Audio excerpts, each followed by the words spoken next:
terms of question one, which was the experience that people felt this summer, some of the comments were that there was a back and forth. On one side, it was so amazing to see the response of people wanting to help and to see all of this infrastructure being jumped, seeing everyone jump into action with the infrastructure that was provided for that purpose. But then on the other hand, you would go down to the Sandman Center and want to volunteer, and they'd say there's nothing for you to do today. So in some ways, it just seemed like everything was going really, really well, and then it was a juxtaposition where things were didn't seem to be working very well at all. There were some specific concerns that were raised, specifically around the use of single-use water bottles and why we don't have more water filling stations. Other people experienced frustration with people's carelessness, and this was an ongoing thing, and it's still happening for them now. It's not just during the fire, but people are more likely to act when they see someone throwing a cigarette out the window now, for example.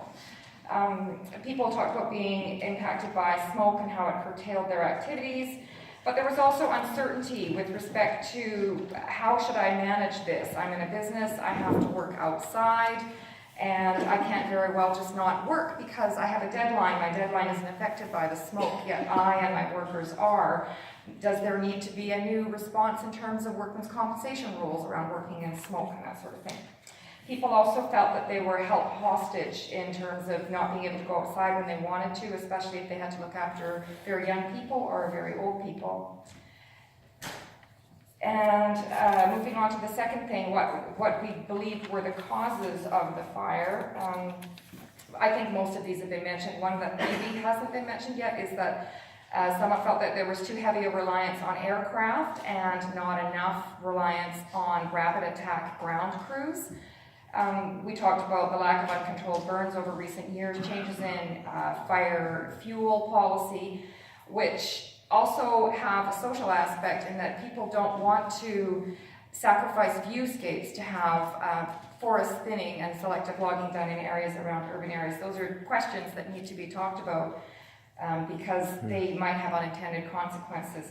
Also, in terms of causes, it was unusual lightning activity, which was also exacerbated by a wet spring that provided fuel, which then dried up by much drier weather pattern, so it was like a perfect storm.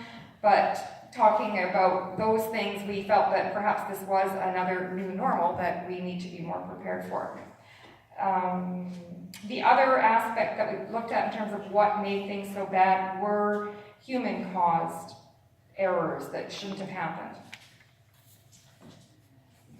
And moving on to what actions are needed, we kind of grouped them into three categories. One is prevention, and that talks about different forestry practices, management, especially around interface areas and where communities are living very close to forests. The idea of having community forests around a community being managed for values such as fire reduction and recreation use. Logan Lake was given as an example of a place where it's done well. I think this was an interesting one.